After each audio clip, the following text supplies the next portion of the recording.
عزیزان بیننده و همراهان همیشگی برنامه زنده ویژه خیزش مردمی و انقلاب سراسری در ایران، درودهای انقلابی من را پذیرا باشید.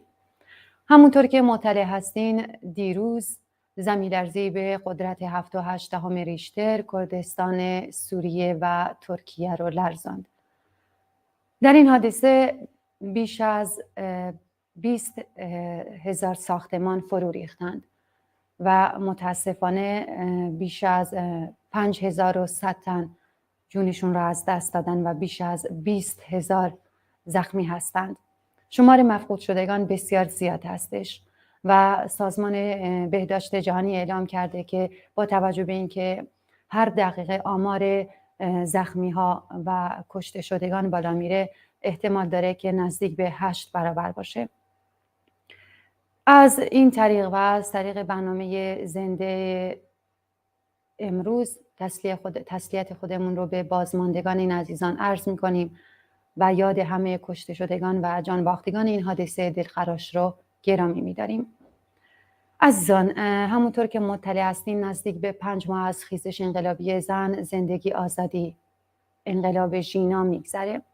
انقلابی که معترضین خواهان تغییر بنیادین وضع موجود هستند. در برنامه‌های گذشته در مورد نقاط ضعف و نقاط قوت این خیزش انقلابی صحبت کردیم. دستاوردهایی که مردم انقلابی چه در سطح ایران و چه خارج از ایران به دست آوردند و بیشتر اونها بارها گفتیم که غیر قابل بازپسگیری هستند. از آلترناتیو پس از جمهوری اسلامی صحبت کردیم. از تشکیل جبهه فراگیر و اتحاد افراد، احزاب و جریانات چه از چپ و چه راست که خواهان سرنگونی جمهوری اسلامی هستند صحبت کردیم. در مورد این بحث ها در برنامه امروز همراه هستیم با رفیق رامیار حسینی، مترجم و محقق زبانشناسی اجتماعی که از آتن همراه ما هستند. رفیق رامیار، سلام و درود، خیلی خوش اومدید. خیلی ممنونم که وقتتون رو در اختیار برنامه ما گذاشتین. سلام عرض میکنم، عرض ادب دارم خدمت خودتون و بینندگان عزیز. منم همچنین تسلیت عرض میکنم خدمت زلزله زدگان و تمام جانباختگان این دوران در این 4 ماه اندی و در خدمتتون هستم. خیلی خوش اومدید رفیق رامیار. خب این خیزش انقلابی قطعاً تا به امروز دستاوردهای بسیار بزرگی داره. قطعاً نقاط ضعف و نقاط قوتی هم داره. میخوام ارزیابی شما رو داشته باشیم از این 5 ماه گذشته که مردم ایران و معترضین با شیوه های مختلف اعتراض خودشون رو بیان کردن و خواهان سرنگونی انقلابی جمهوری اسلامی بودن. بفرمایید. در این مدت 4 ماه اندی نزدیک به 5 ماه میشه گفت که وضعیت این جنبش یک ارزیابی کلی میشه گفت خب نقاط ضعفی داشته، نقاط قوتی داشته، شرایط در حال فراز و فرودی بوده و این خاصه یک وضعیت انقلابی است. یک فرایندی که باعث شده اتفاقات زیادی در این مورد بیفته و خیلی میشه گفت سخته که تمام اتفاقات رو با جزئیات مرور کرد و یک ارزیابی کلی شاید این باشه که این جنبش تونست یک کارهایی انجام بده و نتونست یک کارهایی انجام بده تا به اینجا. و اگه من از کارهایی که نتونست انجام بده رو شروع بکنم، میتونم به مثل نقاط ضعفی که شامل حال این جنبشه میشه گفت شاید به 3 مورد بشه اشاره کرد. یکی از موارد نقاط مثل به مثابه نقطه ضعف میشه گفت که ارتباط بین شهرها یک ارتباط بیشتر شعاری و حمایتی بود تا اینکه ارگانیک. به چه معنا؟ به این معنا که شهرها خب جنبش سراسری بود، در تمام شهرها مردم به میدان آمدن، به خیابانها آمدن و تداوم این شاید 100 روز اولش تداوم خیلی سراسری بود در تمام خیابان‌ها و شهرهای مختلف، حتی شهرهای خیلی محافظه‌کار، شهرهایی که یک جور سمبل و نماد جمهوری اسلامی بودن مثل مشهد و قم هم این اتفاق افتاد، مردم به خیابون اومدن. ولی این ارتباط‌ها تبدیل نشد یا هنوز نشده میشه گفت به یک ارتباط ارگانیک و سازماندهی شده بین شهرهای مختلف که بتونن همزمان با هم کارهای سازماندهی شده انجام بدن. یک نقطه دومی که میشه به اون اشاره کرد، نقطه ضعف دوم اینه که عدم حضور در خیابان در این یک ماه اخیر تقریبا، یا حضور خیلی کمرنگ به جز جمعه‌های بلوچستان که اون خودش جای بحث داره، چون آمدن به خیابان، صرف آمدن به خیابان نمیشه گفت یک نقطه قوت محسوب میشه، چون نقطه ضعف و نقطه قوت همیشه یک حالت دیالکتیکی داره، به این معنا که نقاط ضعف یک جورای نقاط قوتی در درون خودش به شیوه ماندگار حمل میکنه و برعکس.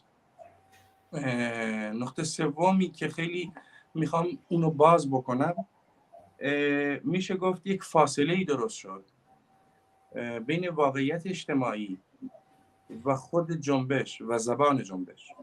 زبان جنبش از روی خواسته ها و شعارهایی که داده میشد به یک زبان مشترک رسید که محوریت اصلی این زبان خب همون شعار زن، زندگی، آزادی بود و زبان خودش رو آروم آروم پیدا کرد، خواسته هاش رو پیدا کرد و این جنبش در واقع جلوتر بود یا جلوتر از واقعیت اجتماعی. چرا این حرف رو میگم؟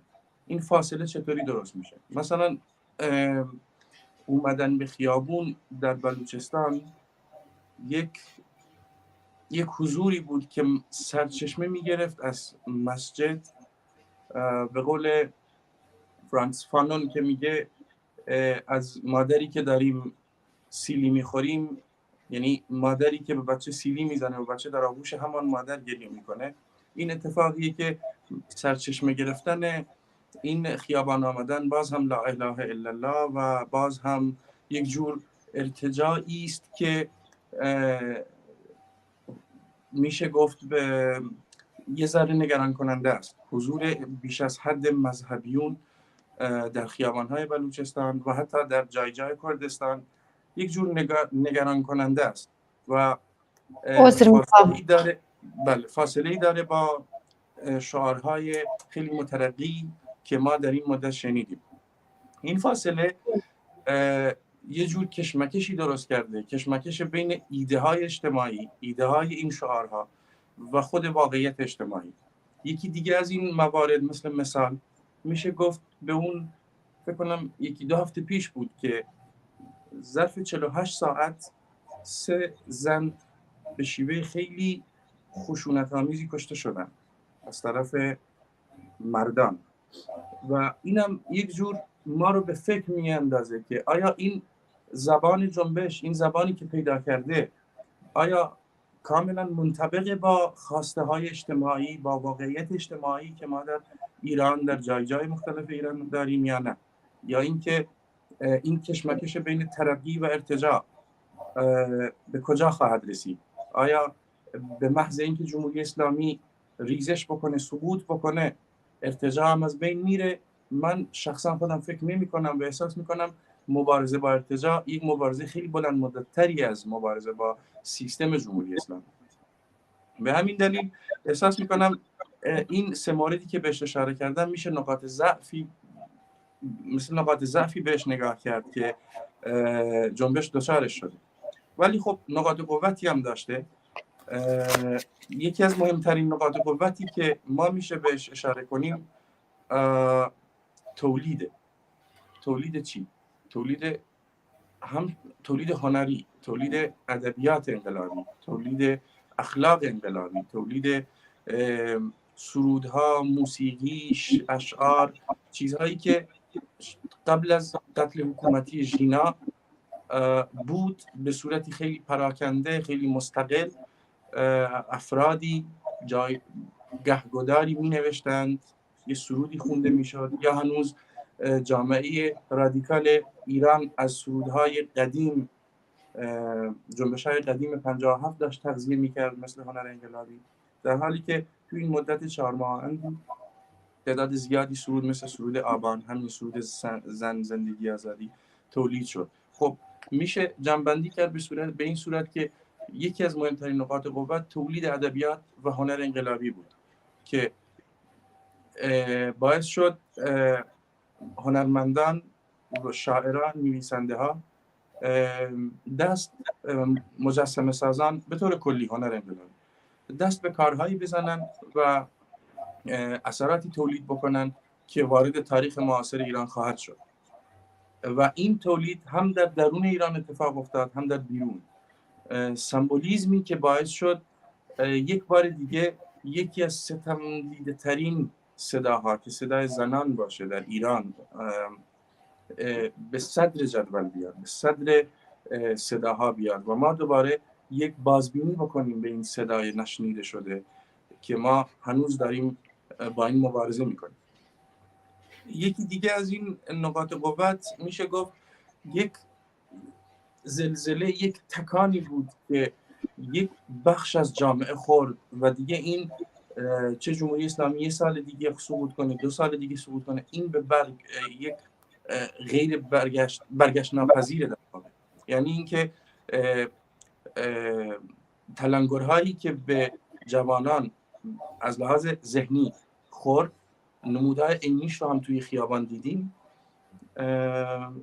یک تکانها و تلنگرهای برگشت ناپذیریه که مردم رو به شیوه کلی‌تر وادار کرد به بحث کردن و یک فضای سیاسی، چون قبل از قتل حکومتی ژینا و قبل 96 فضای ایران سیاسی زده شده بود، به این معنی که مباحث سیاسی و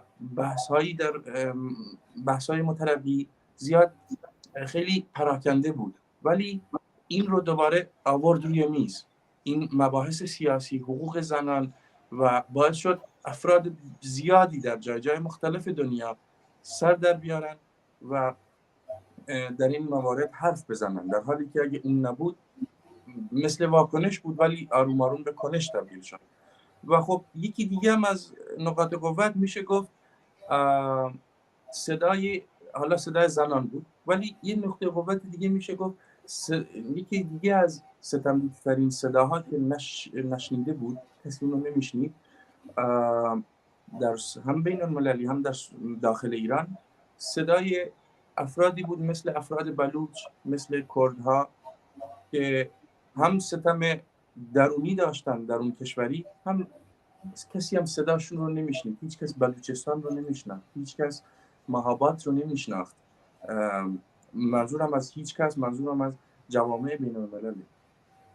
هیچ کدوم از اینا نمیدونستن اصلا چه خبره در خوزستان، چه خبره، جایی که نشسته روی یک ثروتی که از مرکز داره از اون ثروت تغذیه میکنه، واسش تصمیم میگیره.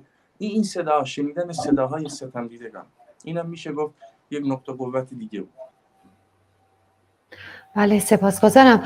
شما در حرفتون اشاره کردیم به اعتراضات مردمی مخصوصا در بلوچستان که کلا گفتین که نقش مذهب و مذهبیون پررنگ بوده، اما اگر واقعا نگاه کنیم اینطور نبوده، با توجه به اینکه خب مردم از جمله بلوچستان که زیر ستم ملی ظلم‌های مضاعفی رو تحمل کردن، با فقر دست و پنجه نرم کردن در طول سالیان متمادی و همین حالا هم، خب به قول مارکس میشه گفت که مذهب افیون توده هاست و به همین خاطر مردم اونجا مذهبی هستن و تنها پناهشون همین مذهب هستش. اما خب خیلی هم اونطور که شما اشاره کردین مذهب و نقش مذهب خیلی پررنگ نبود. شاید یکی از دلایلش که اینطور نشون داده شد این بود که خب مذهب به عنوان یکی از قوی ترین ابزار سیستم بهش فرصت دادن که صداشون رو بلند کنن، بهشون فرصت دادن که ابراز نظر کنن، بهشون تریبون دادن، بهشون اجازه دادن که تجمع کنن. شاید به همین خاطر باشه بودن، این انکار ناپذیره. اما اینکه بگیم خیلی مذهبی بودن، فکر نمی کنم در واقعیت اینطور باشه. و مردم بلوچستان هم درست مذهبی هستن و کسی نمیتونه اینو انکار کنه، اما زمانی که این ستم ها رفع بشه قطعا اونها هم مذهبی نخواهند بود و انتخاب دیگری خواهند داشت. اینطور نیست؟ ببینید یک بحث خیلی شاید بگم حساس و دو پهلوه. این در مورد بلوچستان و در مورد کردستان این بحث یک جورایی، چون چرا دو پهلوه؟ به این معنی که از یک طرف ما میتونیم به خیابان آمدن هر جمعه بلوچستان رو ستایش بکنیم، چون در یک ماه اخیر واقعا من بجز یکی دو حرکت پراکنده که در سنندج و بوکان و آبدانان اتفاق افتاد، چیز دیگه خودم شخصا مشاهده نکردم بجز جمعه های بلوچستان و زاهدان و شهرهای مختلف در استان سیستان و بلوچستان. این بحث میشه گفت دو پهلو، به این معنی که آمدن به خیابان خودش یک حرکت انقلابیه و انقلاب تنها جوابش، تنها چیزش حضور در خیابان. ولی خب ما باید یه ذره عمیق‌تر و حساستر هم به نقش مذهب نگاه کنیم، چون دین اسلام و مذهب ضربه محکمی به انقلاب 57 زد و ما باید حساستر باشیم. بحث من اینه، باید حساستر به مذهب نگاه کنیم، چون این نبود که یک عده آدم مسلمان، مثلا ما همینجا در اروپا مسلمان ها رو میبینیم که همزیستی مسالمت آمیزی دارن با مسیحی ها، با یهودی ها، با افراد بیدین. و ترس من یا بحث من، حساسیت من از سازماندهی شدنه و این بحث رو میبره به اسلام سیاسی، به این معنی که حضور در بلوچستان، چون به خیابون اومدن خودش صرف خودش نمیشه گفت یک حرکت انقلابی میتونه باشه، باید ببینیم چرا اومدن به خیابون و خواسته هاشون چیه و سرچشمه ایده خیابان از کجا میاد. مثلا در شهری مثل آتن احتمال داره که یک عده به خیابون بیان، میبینیم نگاه میکنیم ببینیم اینا کیان، شاید فاشیستایی باشن که علیه سیاهان به خیابون اومدن. خب بحث اینه در بلوچستان درسته خواسته اونا مرگ بر خامنه‌ای و ولایت فقیه و ایناست، ولی بزرگ کردن ملا عبدالحمید، اشتباه نکنم اسمش اشتباه میگم، مولوی عبدالحمید، بزرگ کردن اون و نقطه ارجاع به اون یک حساسیتی برای شخص من درست میکنه، به این معنی که خب برای همینم در نقاط ضعف گفتم یک فاصله‌ای درست شده، یک فاصله‌ای بین زبان جنبش و واقعیت اجتماعی ما. خب در همون بلوچستان ما میبینیم که طرف دختر 17 سالش رو کشت و به شیخ تقدیم کرد، در حالی که بغل گوشش صدای زن زندگی آزادی می اومد. خب این تحلیل وضعیت و حساس بودن به مسئله مذهب در ایران، خب این طبیعیه که خیلی از جوانان بخصوص 80 ها، نسل 80 ها، اینا شاید به صورت ابسترکت و انتزاعی از مذهب عبور کرده باشن. خب ولی اونا به تنهایی عبور کردن فرد به تنهایی از مذهب نمیتونه جوابی ارگانیک باشه خب به حضور مذهب در واقعیت اجتماعی. در همون بلوچستان، در همان کردستان، ازدواج آزاد یک مبحثی خواهد بود که ما باید با اون روبرو بشیم در بعد جمهوری اسلامی. حتی حضور جامعه کویر در ایران بعد از جمهوری اسلامی یک بحثی خواهد بود که ما با اون مثل یک معضل اجتماعی، یک مسئله اجتماعی، یک مسئله اجتماعی باید با اون مبارزه بکنیم، باید روبرو میشیم. یعنی اینکه یک نسلی، یک افرادی، یک ایدئولوژیایی هستن در ایران شاید موافق باشن بتونن کنار بیان با مسئله حجاب تا حدی، ولی با مسئله همجنس خواهان با مسئله کویر به طور کلی آیا خیلی به همان راحتی کنار میان یا نه؟ این بحث من که در بلوچستان من و در کردستان هم حتی یک فاصله احساس میکنم، یک فاصله بین شعارها و زبان جنبشی که پیدا کرده زبان خودش رو با واقعیت اجتماعی که من احساس میکنم این واقعیت اجتماعی در ما بعد جمهوری اسلامی با اون روبرو میشیم و چه خوبه که از همین الان اون رو به روی میز بیاریم و از این نترسیم که بحث بکنیم که در این جنبش مترقی‌ها ما نشانه‌هایی از ارتجاع هم میبینیم و این ارتجاع هم زمینه داره، زمینه 40 و چند ساله جمهوری اسلامی داره، زمینه 1400 ساله خود دین اسلام رو داره و اینا زمان برم هست و منم انتظار ندارم الان در جامعه بلوچستان هیچ کی مسجد نره، در جامعه کردستان همه کلا بی مذهب بشن. نه اصلا بحث مذهب تا اونجایی که چون ما معتقدیم به سکولاریسم و در جامعه سکولار داریم زندگی میکنیم و هیچ مشکلی نداریم و دوستای خیلی خوبی هم دارم من خودم که مسلمانن و این یک بحث ولی یک بحث هست که در مورد اسلام سازمان شده. خب همون اسلام سیاسی دو پهلو، بله همون اسلام، اینجاست که دو پهلو و حساسه و باید با حساسیت بیشتر و توضیح بیشتری با اون روبرو شد. بله خب رفیق رامیار، این انقلاب تنها فقط یه انقلاب اقتصادی و سیاسی نیستش، یک انقلاب اجتماعیه که میخواد تمام هنجارها، تمام باید و نبایدها و تمام این قوانینی رو که دیدگاه ما رو حالا به یه نوعی خلاف واقعیت، دور از دموکراسی و آزادی هستش، عوض کنه و قطعا هم این انقلاب اجتماعی همونطور که شما اشاره کردین زمان بر خواهد بود و امیدوارم که یک روزی همه مردم ایران در آزادی کامل زندگی کنن. خب اون چیه که ما در این انقلاب میبینیم اینه که ماهیت واقعی این انقلاب چپ هستش در ایران، با تمام افراد و گرایشاتی که ازشون اسم بردید، مذهبی هستند، راست هستند، ناسیونالیست هستند، اما ماهیت واقعیش چپ هستش.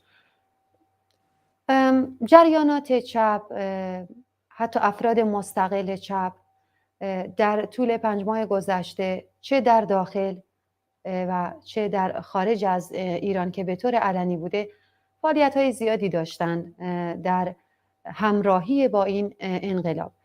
به نظر شما الان که 5 ماه از این خیزش انقلابی میگذره، فراز و فرودهایی داشته، مدام تاکتیک ها داره عوض میشه. شما اشاره کردین که خیابون ها الان دیگه خلوته، معترضین به جز در زاهدان و چند شهر دیگه در خیابون نیستند، اما میشه گفت این تغییر تاکتیک هستش و شاید موقتی باشه و مردم به دنبال یه جرقه‌ای باشن که دوباره به خیابون برگردن و قطعا هم همینطور خواهد شد، اما اون چه که نامشخصه زمانش هستش. اما وظیفه این جریانات چپ در حالا خارج از ایران به نظر شما در این مقطع زمانی چی هستش؟ جریانات چپ به نظر من جریانات چپ باید کارویژه هایی دست بگیرن. خب یک سری کار انجام دادن، تاریخاً دارن انجام میدن، باید تقویتش بکنن. یک سری کار هم باید شروع بکنن به انجام دادنش. یکی از کارهایی که جریانات چپ بایستی بکنن و یا تو این 5 ماه، چون وقتی جریانات چپ تا قبل از، من میخوام اینو تقسیم بندی بکنم، جریانات چپ تا قبل از قتل حکومتی ژینا تا اونجا و بعد این قتل حکومتی تا اونجایی که مربوط میشه به قبل این یا حتی به کلیتر تا قبل 96 تا اونجا جریانات چپ به صورت مستقل، به صورت گروه در جاهای مختلف در داخل ایران، در خارج از ایران تلاش کردند گفتمانهای رادیکالشون رو بنویسن، ترجمه بکنن، کار بکنن. تمام این اتفاقات افتاده، ولی بعد از قتل حکومتی ژینا وضعیت خیلی فرق کرد به دلایلی که قبلا اشاره کردیم. از اینجا به بعد یا تو این 4 ماه و از این به بعد جریانات چپ به نظر من باید یک کارویژه هایی رو دست بگیرن انجام بدن. شاید اگه اونا یه ذره یکی از اونا از لحاظ تئوریک گفتمان چپ باید تفسیری بده، یک تفسیر تئوریک بده از شعارهایی که شنیده میشه. همین شعار معروف زن زندگی آزادی رو باید تفسیر کرد. تفسیری که از این شعار من میتونم انجام بدم، تفسیرم اینه که این شعار 3 بخشی، بخش اولش زن. همه میدونیم تمام گفتمان چپ رادیکال و آنارشیزم معتقدن که جامعه‌ای آزاد بدون زن، جامعه‌ای که بدون آزادی زن باشه، یک جامعه‌ای فلج و جامعه‌ای مثل جمهوری اسلامی. خب پس اولین بحث ما از زن شروع شد، از ژینا شروع شد و آزادی بدن زن، آزادی حجاب، آزادی بیانش، آزادی عقیدهش، آزادی اجتماعی به طور کلی. زندگی میشه تفسیری داد از این زندگی که یک جورایی زن، چون مثلا تو خود روند 4 ماه هم اگه نگاش کنیم با زن شروع شد و از یک جا به بعد وقتی اولین اعدام صورت گرفت کل فضا روی زندگی بود، یعنی اینکه علیه اعدام. مثلا یک مثالش توی زندان کرج بود فکر کنم، اشتباه نکنم، که مردم تا صبح اونجا وایسادن و نهایتا تونستن جلوگیری از یک اعدام رو انجام بدن و اونجا بود که تأکید ما روی زندگی بود، تأکید گفتمان چپ روی زندگی بود و این تأکید هنوز ادامه داره. یعنی زن مثل فونداسیون این انقلاب و بعد اون زندگی و خب نهایتش هم آزادیه و اینا هم یک چیزی نیستن که ما بگیم اوکی جمهوری اسلامی رفت زن آزاد شد و تموم شد. نه، این یک مبارزه به طور کلی نامحدوده و همیشگیه. و جریانات چپ باید شروع کنن تفسیرهای تئوریک در مورد شعارهایی که شنیده میشه و مشخص و معین اینا رو تفسیر بکنن، بازسازی بکنن، بازبینی بکنن. ولی میشه کارویژه هایی به توصیه کرد یا پیشنهاد داد به هم جریانات چپ، چه سازماندهی شده و چه مستقل. چون خب من خودم شخصا معتقدم که باید یک بلوک چپ بزرگ درست بشه. این بلوک چپ باید 4 تا کار بکنه، 2 تا کار ایجابی و 2 تا کار سلبی الان به ذهنم میرسه. یکی از سلبی ها شروع میکنه.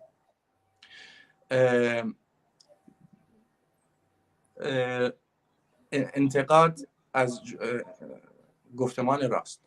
این یک کار سلبیه که گفتمان چپ، جریان چپ باید انجام بده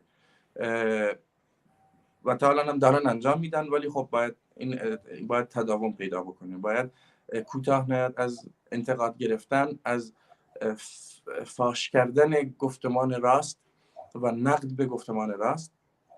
و دومی کار سلبی هم میشه گفت ادامه و تداوم مبارزه علیه جمهوری اسلامی و نه فقط جمهوری اسلامی، شاید گفت علیه طالبان در افغانستان، علیه اردوغان در ترکیه، هر جایی که در خاورمیانه ما یک گفتمان شبیه به جمهوری اسلامی میبینیم، باید جریان چپ اونجا حضور داشته باشه و علیهش کار بکنه. از لحاظ ایجابی 2 تا کار باید بکنه احساس میکنم جریان چپ. الان خیلی دیرم نشده باشه دیگه وقتشه. یکیش امر سازماندهیه و این امر سازماندهی باید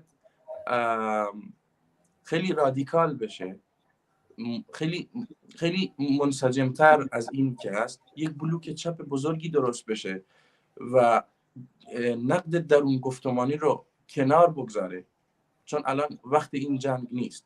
به این معنی وقت اختلافات بین مثلا چپ رادیکال با آنارشیزم نیست، الان وقت اون نیست. الان باید به صورت ایجابی کنار هم بایستن و سازماندهی بکنن، سازماندهی که میشه گفت شروع بکنن به سازماندهی و از چپ رادیکال تا آنارشیسم بیان علیه مثلا مریضی که خیلی از چپ ها رو در اروپا گرفته، مریضی سوسیال دموکراسی. این مریضی رو باید علیه این مریضی وایسن، باید پافشاری بکنن روی گفتمان رادیکال چپ، نباید کوتاه بیان به نفع گفتمان راست، چون احساس میکنن خیلی از چپ‌ها اعتماد به نفس سازماندهیشون رو از دست دادن و احساس میکنن باید یه ذره کوتاه بیان به سمت سوسیال دموکراسی که این واقعا تا اون فکر میکنید دلیل این که اعتماد به نفسشون از دست دادن چی؟ آیا دلیل خاصی داره؟ آیا دلیل خاصی داره که این انسجام و وحدتی که شما در میان چپ ازش نام میبرید وجود نداره و تا به امروز این اتحاد روی نداده؟ دلیل خاصی داره؟ این یکیش اینه که خب من قبل اینکه به این سوال جواب بدم میخوام دومین کار ایجابی رو بگم و بعد به سوال شما جواب بدم. دومین بحث من در مورد مبحث ایجابی که باید گفتمان چپ انجام بده، حالا چرا تا حالا انجام نداده، این یک بحثی رو که جواب سوال شماست میدم، اینه که یک مدل هایی بیاره، مدل های خیلی عینی و دیگه این گفتمان کلی که مثلا آزادی، برابری، دموکراسی، اینا کار شعاره. ما باید این شعاره رو بیاریم، مثل چپ رادیکال این شعاره رو بیاریم، همونطور که گفتم تفسیر بکنیم، بازش بکنیم و تبدیلش بکنیم به مدل‌های عینی اجتماعی. یعنی چی؟ یعنی اینکه مثلا وقتی میگیم دموکراسی رو بیاریم، توضیحش بدیم چه دموکراسی مد نظر ماست. دموکراسی نمایندگی که همان باستولید سوسیال دموکراسی توی اروپا که شکست خورد، همون دولت رفاهی که به زانو در اومده، یا دموکراسی مستقیم. اینو بیاریم، تمام این مفاهیم رو، چون خب نخبگان شاید بتونن این مفاهیم رو بفهمن، ما باید این مفاهیم رو از چنگ نخبگان در بیاریم و اون رو به طبقه زحمتکش و کارگر توضیح بدیم، بیاریم این رو سازمان بدیم، این رو مثل یک مدل بحث بکنیم که منظور ما از دموکراسی اینه، منظور ما از عدالت اجتماعی اینه، منظور ما از بهداشت برای همه خیلی دیگه کلیه. ما باید بهش بشینیم، مدل هایی رو تعیین بکنیم که منظورمون از سیستم بهداشت رایگان به عنوان یک عنصر چپ رادیکال گفتمانی منظورمون اینه، منابع مالیشو از اینجا میتونیم پیدا بکنیم. باید پزشکان رو متقاعد بکنیم که اینجوری باید کار بکنیم. مدارس، آموزش رایگان دیگه خیلی اقناع کننده نیست. به چه معنی اقناع کننده نیست؟ من عذر میخوام، احساس میکنم یک مشکل فنی دارم و چند ثانیه من وقت میخوام تا مشکلی نیست، اگر اجازه بدیم یک کلیپ ببینیم و برمیگردیم تا شما مشکلی. ببخشید.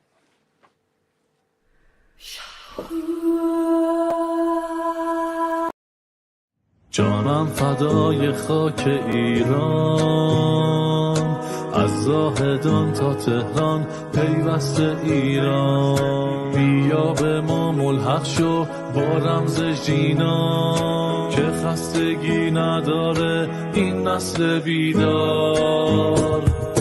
از خون جوانان ما لاله دمیده، تو کل کوچه های شهر خون شهیده. فریاد آزادی زدن جوابش تیره، الان به پاخیز که فردا خیلی دیره. همه با یک صدا برای آزادی، دست تو دست هم برای آبادی، با مش فریاد بزن.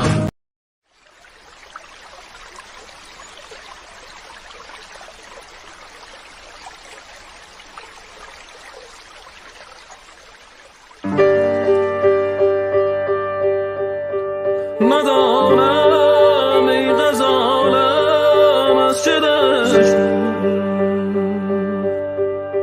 زمانی از سر کوی گذشت. ندانم ای غزالم از چه دشت،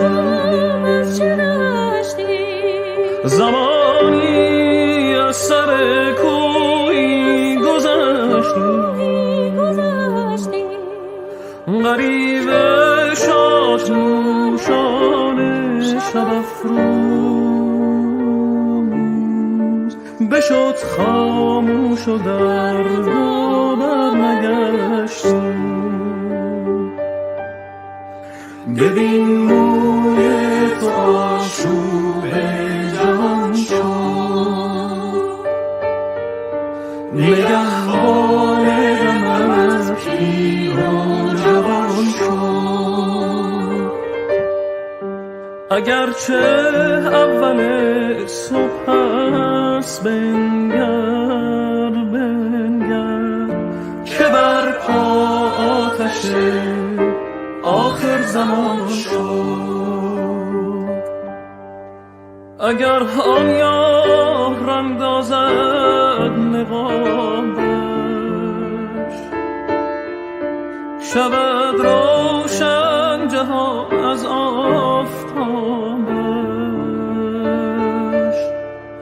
به خاک سرد پوشیدند آن دو، ببیند شب به شب یک شهر خوابش. به خاک سرد پوشیدم آن روی، ببینم شب به شب یک شهر خوابش. ببین موی تا شوب جان شد، نگهبان غمت پیر و جوان شد. اگرچه اول صبح است بنگر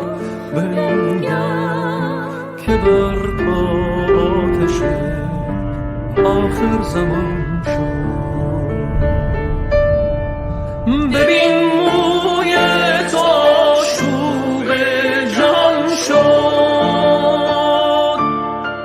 نگهبان غمت پیر و جوان شد. اگرچه اول صبح است بنگر که بر آتش آخر زمان شد. که بر آتش آخر زمان.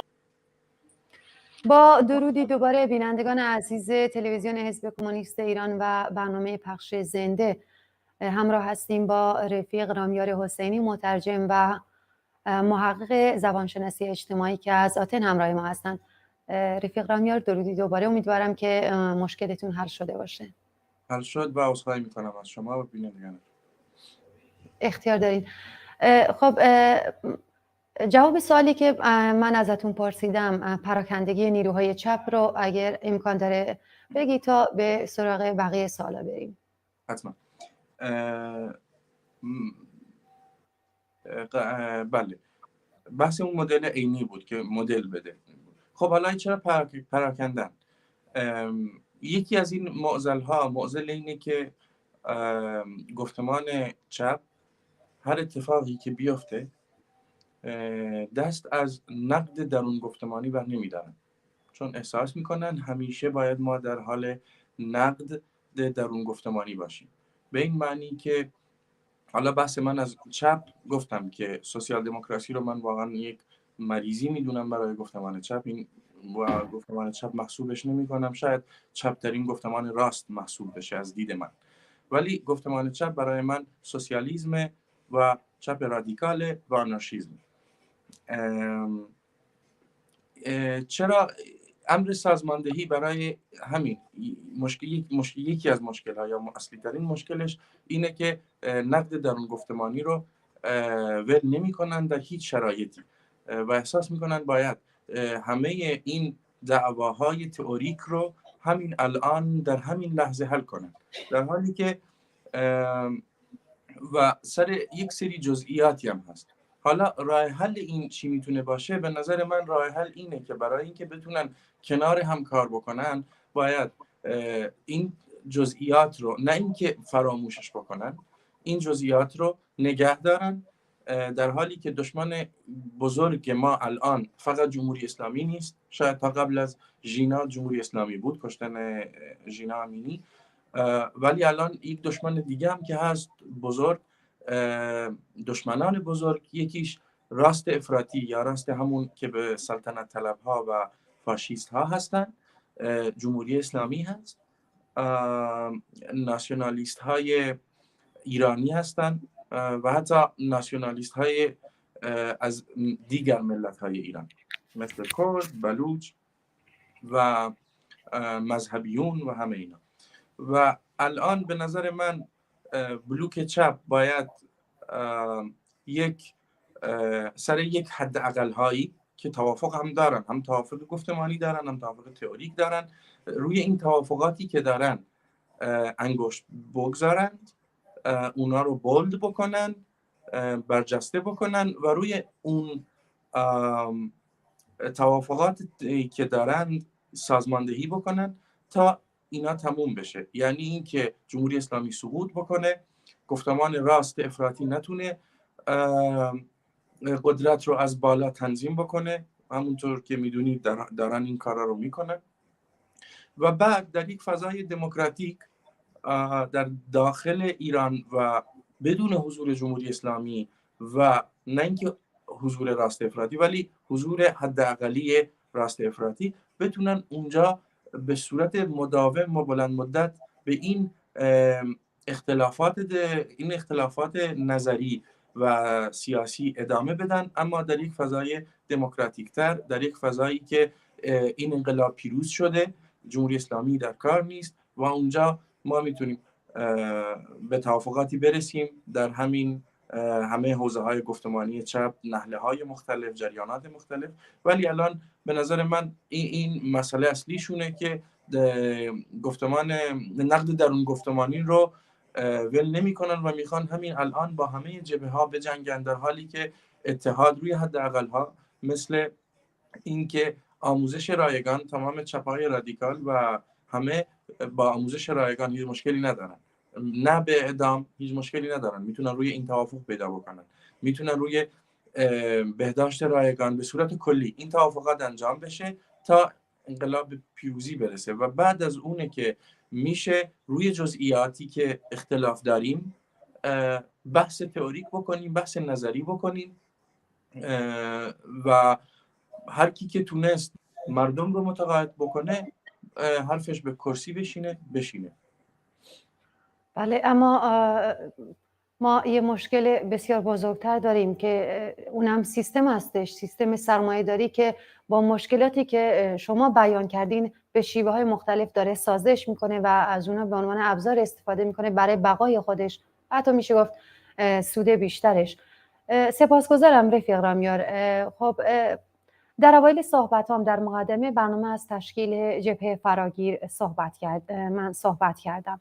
خب میدونید که در چند هفته گذشته بحث آلترناتیو پس از جمهوری اسلامی، کمپین های قضایی مختلف که خوشبختانه با شکست مواجه شدن و همینطور اتحاد عمل و تشکیل همین جبهه فراگیر، حالا در کل بین جریاناتی که متفق القول هستن بر سر سرنگونی جمهوری اسلامی، حالا چه جریانات راست و چه جریانات چپ، این بحث شکل گرفته. شما نظرتون در این مورد چیه؟ آیا این امکان پذیر هستش یا نه و به چه دلایلی؟ درست.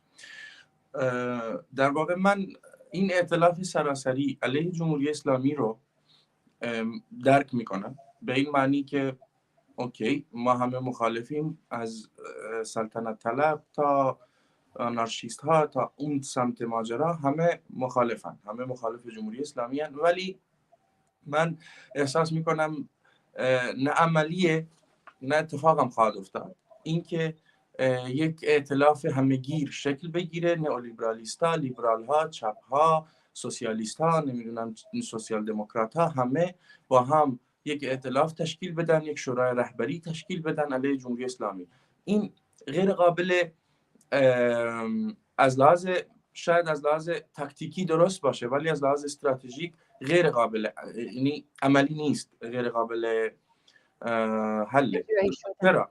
بله ببخشید گفتم اجرایی شدن، قابل اجرا نیست. غیر قابل اجراست. بتونیم اتفاقا دنبال همین کلمه اجرا شدن میگشتم. بله. چرا؟ چون یک مثال خیلی ساده خیلی واضح اینه که همونطور میشه گفت همونطور که چپ ها و سوسیالیست ها زمان 57 نرفتن پشت خمینی تا محمد رضا شاه پهلوی سقوط بکنه، همین الانش هم هیچ چپ رادیکالی حاضر نیست که پشت یک جریان راست افراطی یا چیز دیگه بیفته تا جمهوری اسلامی سقوط بکنه. این طبیعیه که این سازش هایی که هست، خب یک سری جریاناتی که حالا جریانات مختلفی که دارن کار میکنن حالا به اسمهای مختلفی با این سازش کنار میان، ولی خط قرمزهایی که گفتمان چپ داشته هیچ وقت از اون عبور نخواهد کرد و این ائتلاف شکل نخواهد گرفت، چون عملی نیست، چون درست نیست، چون کسی نمیتونه به قول کسانی که توی زندان ساواک بودن خودشون میگن ما نمیتونیم با زندانبانمون ائتلاف بکنیم، چون ما در مورد جمهوری اسلامی 40 اندی سال هست و کسانی که از علیه ساواک مبارزه میکردن هنوز زنده هستند، خیلی هاشون تعدادیشون زنده هستند و اینا که متعلقن به یک جریان چپ، به یک اپوزیسیون، به یک سازمان چپ، حاضر نیستن این کارو بکنن و درست هم هست، چون وقتی خط قرمزهای راست افراطی، گروه‌های امپریالیستی، کاپیتالیستی، اینا خط قرمزی که ندارن، حاضرن با حکومتی مثل اسرائیل بشینن، مذاکره بکنن، پول بگیرن، پسو اینا بکنن، از پس پرده کارهایی انجام بدن. ولی خب این یه خط قرمزایی هست که ما همه کسانی که متعلقیم به گفتمان چپ رادیکال هیچ وقت این کار رو نخواهیم کرد. پس در نتیجه این یک یک خوشبینانگی هست که احساس میکنیم چون جمهوری اسلامی خیلی بده و خیلی وحشتناکه در به نسبت مردم، ما میتونیم با همه بشینیم، گفتمان بکنیم، باهاشون ائتلاف بکنیم، باهاشون توافق بکنیم که جمهوری اسلامی بره. ولی خب این نه عملیه نه قابل اجراست به نظر من. بسیار سپاسگزارم. پس بهترین راه حل اینه که چپ‌های رادیکال با هم متحد بشن و هیچ توهمی هم به جریانات راست نداشته باشن و میشه گفت این تنها راه حل هستش که اونطور که این انقلاب خواهان آزادی هستش، خواهان دیگرگونی وضع موجود هستش، این تنها راه حل هستش. خب به نظر شما ببخشید بفرمایید. نه اختیار دارین، بفرمایید. به نظر من اتفاقا پافشاری کردن چپ روی خواسته های رادیکال و روی خواسته های طبقه کارگر و زحمتکش جوابی است بین ائتلافات، جوابی است بین یعنی گفتمان و سازمان و اپوزیسیون های چپ که خودشون رو متعلق میدونن به گفتمان چپ تا رادیکالتر بشن بیشتر جواب میگیرن، جواب مثبت از طرف مردم. بله اینو میخواستم اضافه بکنم. سپاسگزارم. خب آیا به نظر شما خارج از ایران، خارج از اراده مردمی که به شیوه های مختلف با تاکتیک های مختلف در 5 ماه گذشته مبارزه کردن و هنوز هم دارن مبارزه میکنن، جانفشانی کردن، عزیزان بسیاری رو از دست دادیم، عزیزان بسیاری الان در زندان ها هستن و خیلی هم هستن که با وثیقه های سنگین آزاد شدن و منتظر حکم های میشه گفت فله‌ایشون هستن. آیا این کار درستیه که خارج از اراده اون مردم و یا خارج از اون شرایطی که مردم در اون دارن مبارزه میکنن ما شروع کنیم به آلترناتیو سازی و آلترناتیو واقعی کی شکل میگیره، چه زمانی و در چه شرایطی؟ اگه کوتاه بفرمایید چون زمان برنامه داره به اتمام میرسه ممنون میشم. این به عنوان آخرین سوال بود. بفرمایید. به نظر من هر گونه آلترناتیو سازی از بالا و خارج از ایران جعلیه و غیر انقلابی. اینکه چه آلترناتیو میشه راهنمودهایی کرد، کسانی که تجربه سیاسی دارن، کسانی که از لحاظ هم سیاسی هم نظری میتونن پیشنهاد بدن. اینکه مدل های گفتمان های چپ باید یک مدل های عینی رو طرح بکنن مثل پیشنهاد به داخل، خارج از مسئله رهبری. به چه معنا؟ به این معنا که این خواسته هایی که، چون مسئله رهبری از داخل مردم باید درست بشه، هر گونه چون این راستای افراطی سلطنت طلب ها احساس میکنن، مثلا مشخصا سلطنت طلب ها احساس میکنن با مسئله ژنتیک میتونن رهبریت رو به عهده بگیرن و چون اینکه 4 تا کشور غربی رو باش مذاکره کردن دلشون خوشه که میتونن از بالا با کمک سپاه و همان سپاه و نیرویی که الان در حال سرکوب مردمه با اون یک ائتلاف زیر به زیر انجام بدن، یا همین اصلاح طلب ها، و بتونن یک کاری رو، یک رهبری رو شکل بدن از بیرون یا آلترناتیو رو درست کنن. ولی هیچ آلترناتیوی درست نخواهد شد از بالا و رسمیت نخواهد داشت. ولی گفتمان چپ میتونه نه آلترناتیو سازی بکنه از بالا، بلکه یک مدل هایی جایگزینی پیشنهاد بکنه و اون یکی از این کارهای ایجابی بود که بهش اشاره کردم، یعنی اینکه کار خودش رو بکنه چپ. پافشاری رادیکالتر، پافشاری هرچه رادیکالتر در روی مواضع خودش، پیشنهاد عینی و مدل دادن پیشنهاد عینی و مدل عینی برای آلترناتیو بعد از جمهوری اسلامی، برای حقوق ملت‌های داخل ایران مثل ملت‌های کرد، آذری، بلوچ، اینا میشه صدای اینا شنیده خواهد شد اگه آلترناتیو ها به شیوهی از بالا نباشه و از راه تفسیر زبان جنبشی که در داخل ایران هست، از طریق تفسیر شعارهایی که مردم ایران میدن، از طریق ترجمه و تفسیر و تبیین خواسته های مردم در داخل ایران، پیشنهادهایی برای مدل سازی و پیشنهاد سیستماتیک برای طرح آلترناتیو برای بعد جمهوری اسلامی داده بشه، این میتونه شنیده بشه از طریق صدای مردم. ولی هر گونه آلترناتیو سازی به معنای رهبریت منظورمه از بالا، به نظر من خیانت به تمام خونهایی که ریخته شده در این مورد، در این 4 ماهاندی، و خیانت به تمام خواسته های مردم و نشنیدن صدای مردمه که تمام دنیا اونو شنید و یک سری جریانات راست هستن که نمیخوان اینو بشنون و این نشنیدن این اتفاقات از طرف راست ها اتفاقا کار جریان چپ رو آسانتر میکنه، چون جریان چپ با شنیدن اینا، با تفسیر اینا، با دادن مدل های عینی میتونه این آلترناتیو ها رو مثل ساختار پیشنهاد بکنه به داخل ایران و در داخل ایران یک سری آدم مسئول اجرایی و مسئول و مجری این مدل ها بشن که این مدل ها چه خوب که تعلقی داشته باشه به گفتمان چپ. بسیار سپاسگزارم. چند دقیقه از زمان برنامه مونده. شما اگه نکته خاصی دارین که در بین حرفاتون به اون اشاره نکردین یا پیامی دارین لطفاً بفرمایین، کوتاه. ولی چیز خاصی ندارم اضافه بکنم. تشکر میکنم از برنامه‌تون، از بینندگانتون و دوباره تسلیت عرض میکنم خدمت جانباختگان زلزله خوی، زلزله ترکیه و سوریه و همه جانباختگان راه آزادی و انقلاب در این 4 ماه اندی که در ایران اتفاق افتاد. بسیار سپاسگزارم از شما که وقتتون رو در اختیار برنامه ما گذاشتین و خوشحال شدیم که با شما همراه بودیم. ممنون. شبتون خوش. منم ممنون از دعوتتون. شبتون خوش. سپاسگزارم.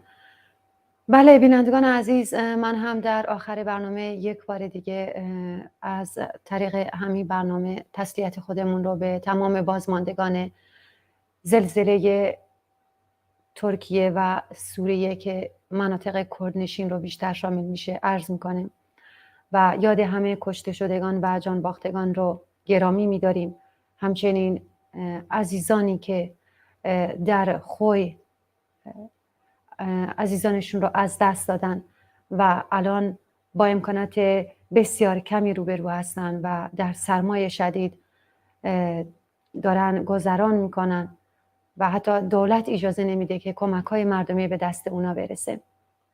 از اینکه تا این لحظه با ما همراه بودید سپاسگزارم. آنچه که تقدیمتون شد گفتگویی بود با رفیق رامیار حسینی، مترجم و محقق زبانشناسی اجتماعی که از آتن همراه ما بودن. ممنون. به امید آزادی، به امید برابری، به امید پیروزی.